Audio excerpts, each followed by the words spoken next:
Olá, seja bem-vindo à metodologia da pesquisa científica. Queridos, nesta aula nós iremos tratar de um dos assuntos que são mais importantes no âmbito da confecção do trabalho acadêmico-científico, do seu projeto de pesquisa, do seu artigo ou monografia, que também por vezes é chamado de TCC. Trabalho de conclusão de curso. Durante os passos de confecção é importante que o acadêmico ele esteja atento à pesquisa nas bases bibliográficas que, por sua vez, nortearão as informações presentes no estado da arte, isto é, o que a literatura dispõe sobre o tema que o acadêmico deseja pesquisar. Só que para acessar estas informações é importante transladar os textos, as atenções a serem dadas no material a ser inserido entre as seções do trabalho, especialmente aquela chamada referencial teórico, que trata de textos e mais textos que sustentam a ideia apontada pelo acadêmico ou pelo autor durante a confecção do trabalho. E nesses pontos, estas informações obtidas ainda na literatura, elas devem receber um chamamento dentro do texto, que nós chamamos de citações. Então, quando o acadêmico acessa uma informação útil a construção da ideia do seu ponto de vista, o relato do estado da arte, ainda no âmbito da realização do projeto, ou mesmo para alicerçar as informações obtidas nos resultados, quando este está discutindo os resultados, é importante que haja as citações. E tão importante quanto as citações, também a escrita completa da informação que o acadêmico resgatou da literatura, que é chamado a referência, ou a lista de referência. Citações e referências são essenciais na construção de projetos e na consolidação do trabalho acadêmico-científico, de qualquer artigo, de qualquer assunto que esteja relacionado à produção de novo conhecimento. Afinal de contas, não estamos escrevendo um livro com nossas próprias ideias, nossos próprios pensamentos, embora que, durante esse percurso de geração de novo conhecimento, o autor, o pesquisador, o acadêmico também possa contribuir com uma ideia ainda não pensada. E a partir daquele momento publicado esta ideia, o acadêmico então torna-se detentor daquela informação que, por sua vez, este será citado e referenciado por outros autores, por outros pesquisadores, por outros acadêmicos. Então é importante e essencial o conhecimento destas citações e destas referências. Mas que normas utilizar ou que estrutura utilizar para confeccionar estes dados?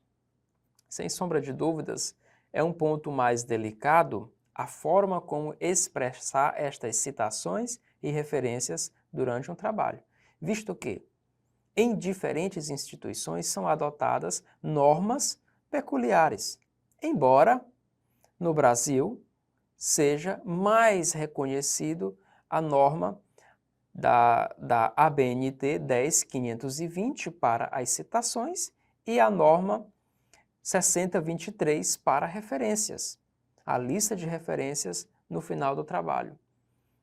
Embora, se o aluno, o acadêmico, o pesquisador pretenda, daquele seu material construído, publicar em outra instância, em outro repositório, em outra revista, de ampla abrangência, ele, sem sombra de dúvidas, irá se reparar com uma miríade de normas disponíveis entre os diferentes periódicos, as diferentes revistas e jornais. Então, é um ponto complexo, complicado, as diferentes normas, mas Para nós, aqui, a ABNT, que sem sombra de dúvidas, as senhoras e os senhores terão contato cedo ou tarde, esta é uma das mais utilizadas na confecção nacional de material científico, de textos científicos, monografias, artigos e trabalhos acadêmicos de forma geral. Bom, como se comporta, então, as citações dentro de um trabalho? As citações, como eu havia mencionado, elas são baseadas na ABNT em uma norma específica, de número 10.520, publicada ainda em 2002.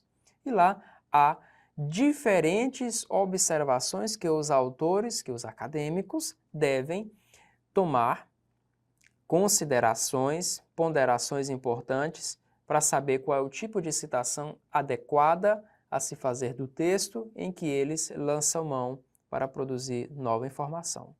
Bom, citar nada mais é do que referendar, apontar, indicar um pensamento que foi inicialmente veiculado por um outro autor e que você agora utiliza dentro do seu trabalho na parte textual.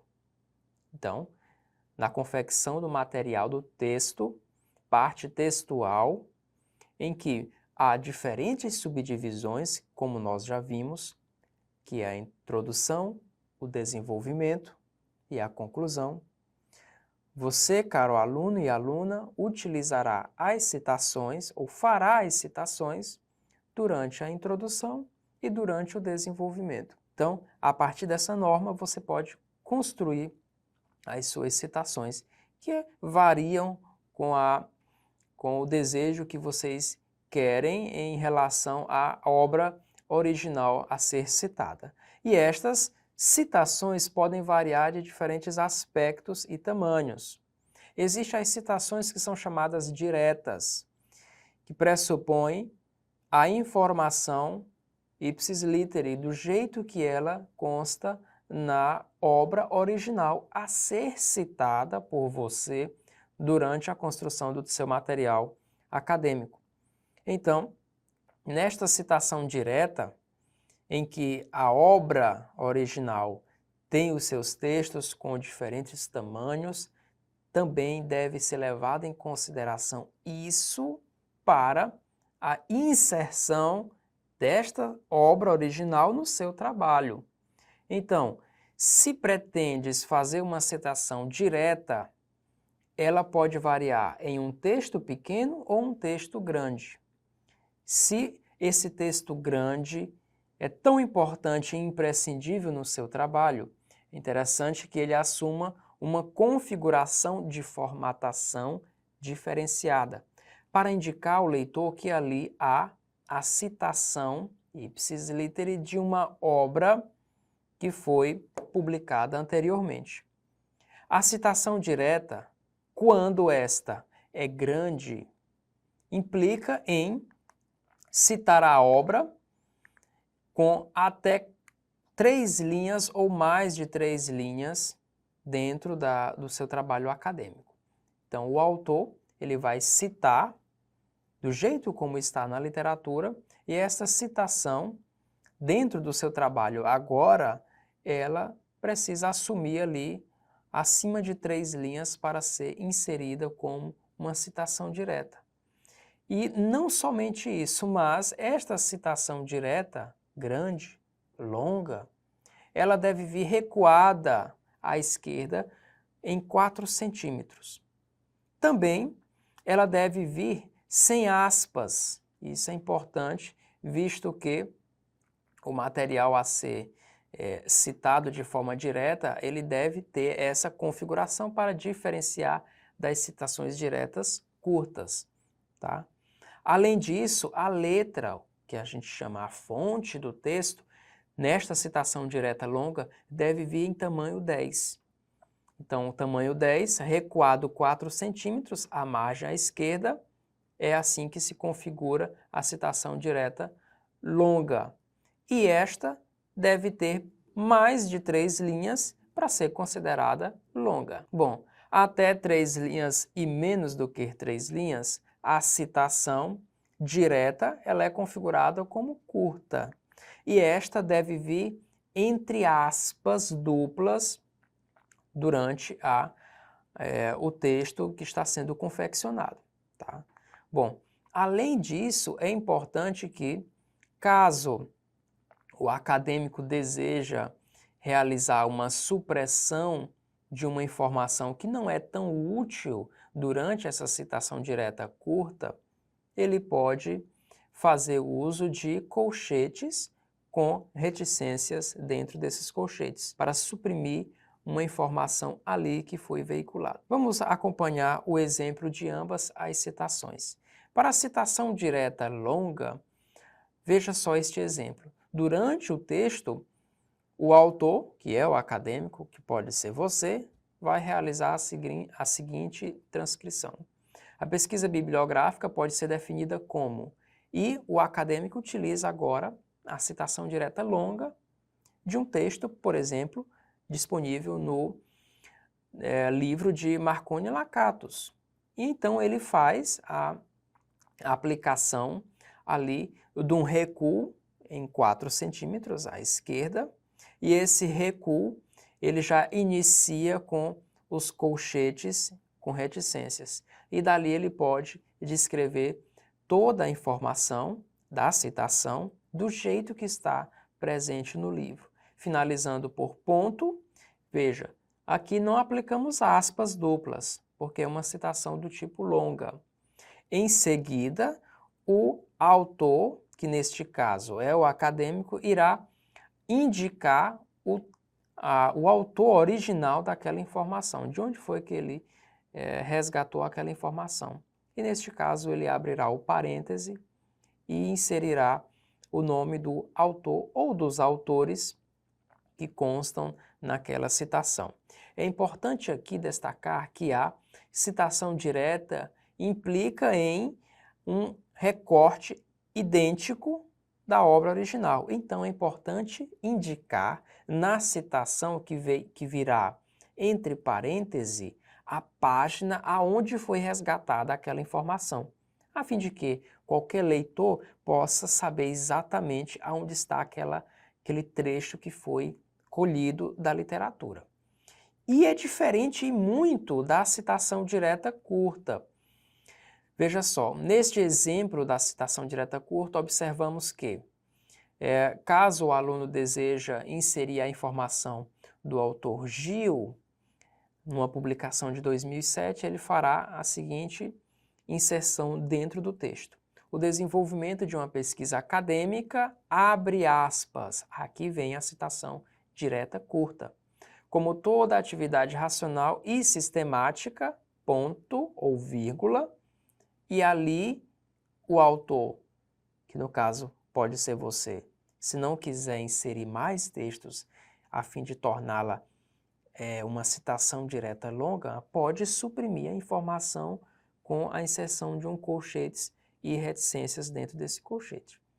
E continua com o texto que é de interesse a ser inserido no trabalho, que é, como toda atividade racional e sistemática, exige que as ações desenvolvidas, pode-se inferir mais uma supressão, e continuando, sejam efetivamente planejadas. Então veja, o texto aqui nesse exemplo, ele pode ser na obra original quilométrico, enorme, uma lauda inteira, mas caso o autor, o acadêmico, ele deseja realizar uma citação direta, curta, ele pode se utilizar desta regra de aplicar colchetes para supressões. Fechando as aspas, indica que ali finalizou a citação direta. E em seguida, é importante agora fazer menção ao autor, o ano e a página também constante daquela citação direta curta. Aqui também, no âmbito das citações, é importante que esses detalhes de página, ano de publicação, volume, se houver, eles sejam inferidos também para melhor complementar a citação daquela obra original. Embora nós saibamos que haverá uma lista de referências que contém os dados por completo daquela obra já no fim do trabalho, nos elementos pós-textuais, que já estudamos anteriormente. Também nas citações é importante que o autor se utilize muito de citações indiretas. E estas citações indiretas refletem uma ideia que foi repensada por você ou por um outro autor. Isto é, caso você esteja estudando sobre determinado objeto de estudo, de investigação, e na literatura encontre uma informação relevante, mas que não deseja realizar uma citação direta, o autor, você, o acadêmico, pode fazer uma citação indireta. Isto é, um novo apontamento, uma nova observação da ideia original. Tá? Então, nessa citação indireta, deve ser indicado o autor que está sendo consultado, aquela ideia que está sendo observada, seguido do ano de publicação. Vamos observar esse seguinte exemplo. Durante um trabalho acadêmico, pode-se haver a inserção do texto. A pesquisa científica possibilita o desenvolvimento do pensamento inovador, uma das habilidades necessárias ao cidadão e profissional da atualidade. Essa ideia, embora sendo uma ideia original, ela teve como base, fundamento, a ideia anteriormente citada por Demo no ano de 2000. Mas que agora eu faço um novo apontamento, uma nova expressão para aquela ideia de Demo. No exemplo 2, nós podemos observar que diferentes autores também podem ser citados para configurar uma ideia e veicular essa ideia. Por exemplo, Gil, em 2007, e Roche, em 2007, dão importantes contribuições e orientações na definição das técnicas a serem utilizadas na pesquisa científica. Percebam que aqui Gil e Roche devem ter feito muitas contribuições importantes, que eu dou os devidos créditos aqui nesta minha citação indireta. Mas como eu não quero tratar nos pormenores dessas ideias, eu apenas cito desta forma, resumida, porém fundamental, com a informação mais importante possível. Desta forma, configurando uma citação indireta. Não somente são estes os tipos de citação. Há, por vezes ou outras, momentos em que você, caro aluno e aluna, se depare com textos tão antigos que, por sua vez, já não se encontram mais disponíveis na literatura. E agora, o que fazer? Então é importante nós resgatarmos obras mais recentes que também contenham aquele texto bem original, aquele bem inicial, que já não existe mais nos repositórios.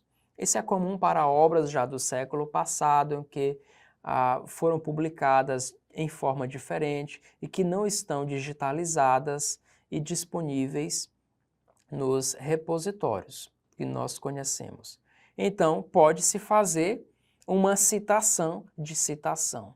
Isto é, se eu não consigo ter acesso ao original, ao texto do meu interesse, ao que foi produzido de forma primária, eu posso utilizar um texto que citou a obra original. E a partir dali eu faço uma citação de citação. O curioso é que aqui nós empregamos um termo em latim chamado apud. E esse apud quer dizer citado por. Então, caso eu pretenda citar uma obra publicada muito anteriormente, que eu não conheça ou que eu não tenha disponibilidade do texto completo, eu posso utilizar um autor mais recente que está disponível aquela obra deste autor, que por sua vez cita o primeiro que eu não tive acesso. Então, no exemplo, nós observamos, segundo Celtis, que é a obra que eu não disponho, aí agora é o momento de fazer a devida menção da citação de citação. Aplica-se aqui o termo apud. Gil, que é o autor mais recente, que citou a obra de Celtis, ele aponta as seguintes ideias e discorre essas ideias. Tá? E veja, aqui as citações de citações podem também assumir a configuração pequena, curta ou grande, longa, respeitando também as configurações que a norma estabelece. Ressalto que não é tão comum, especialmente no âmbito das ciências biológicas, ciências da saúde, o termo apud ou a utilização sumária de apud, porque sempre há uma evolução, um novo apontamento, uma nova descoberta, uma atualização dos conhecimentos. Então, o termo aqui apud não é tão amplamente aplicado. Também é muito comum observarmos citação indireta nesses textos, embora também há a possibilidade de haver as citações diretas. Curioso é que nas ciências humanas é mais comum as citações diretas do que as citações indiretas.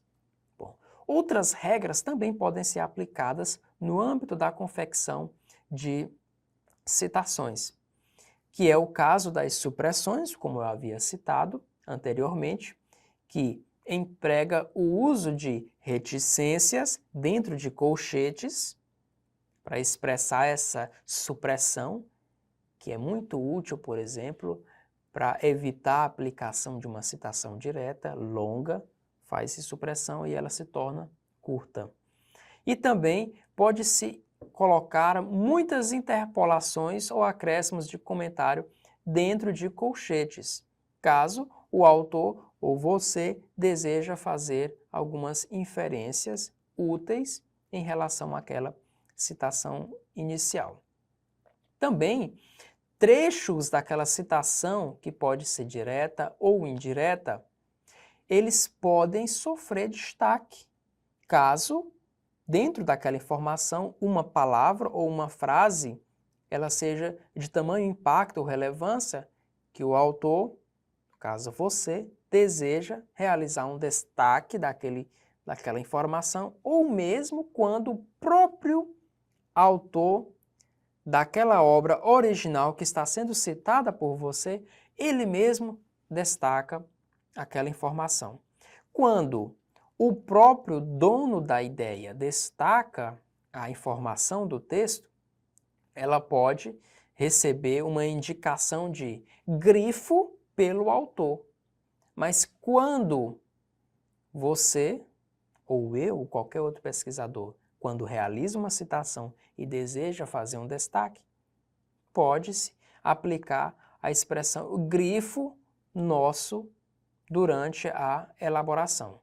Também pode ser realizado traduções de textos, e o que é muito comum quando os acadêmicos acessam material em outras línguas, além da língua vernácula, é importante fazer algumas inferências de que, caso aquele texto tenha sido apenas uma tradução da obra original, é importante que esta indicação seja apresentada ali no parêntese, aonde há a indicação da citação. Por exemplo, no texto, abre aspas, consideradas, então, todas as funções pertencentes somente ao corpo, é parcial reconhecer, aplica-se uma supressão, e ali encerra-se a citação, fechando as aspas. Aqui pode-se inferir já de cara a citação do autor, que no caso é Descartes, 1996, seguido da página, seguido de uma tradução nossa, isto é, a tradução da obra que você resgatou ali de uma outra língua que pode ser a mais variada possível. O curioso, caro alunos, é que Durante o resgate à literatura, durante o acesso, à busca de informação e ao desenvolvimento dos nossos textos, é importante que o aluno saiba como fazer esta tradução, como fazer como interpretar as ideias que estão ali presentes na obra. Citar não quer dizer apenas uma cópia exata do texto que está na literatura. E o seu trabalho, ele não deve se basear apenas nessas cópias exatas. Não deve ter apenas citações diretas. Porque isso vai configurar em um outro tipo de dado que é o plágio. E isso nós não queremos de forma alguma dentro dos nossos trabalhos. Então é saudável que os textos apresentem citações diretas, mas muito ainda as citações indiretas. E estas, um grande ponto de observação que deve ser considerado. Não podem ser apenas traduções, porque também isso vai implicar ali em plágio das informações. Então é importante que, caso o autor acesse a literatura, ele possa interpretar aquele texto e da ideia que foi concebida na mente do aluno, do acadêmico, a partir daquela obra original, ele possa produzir uma nova informação e não apenas replicar aos montes os textos que estão na literatura. Saibam, caros alunos, que a ciência ela não é feita apenas de recortes e de cópias, ela é feita de atualizações das informações disponíveis até então. Bom, também é importante considerarmos o sistema de chamadas das citações. Caso há vários autores para uma citação em específico e com publicações em anos diferentes, é importante você colocar uma ordem cronológica naquele chamamento dentro do texto para a citação, tá? Também, na citação onde o nome do autor, organização responsável, qualquer outro aspecto que configure aquela citação estiver dentro do texto, a data ela deve ser colocada sempre entre parênteses, tá? Isso é importante ponderar para inferir sobre as características dessa citação. Em nosso próximo momento, nós observaremos outras características pertinentes às citações e uma parte fundamental que é a forma de endereçar esta citação completa na lista de referências. Até já!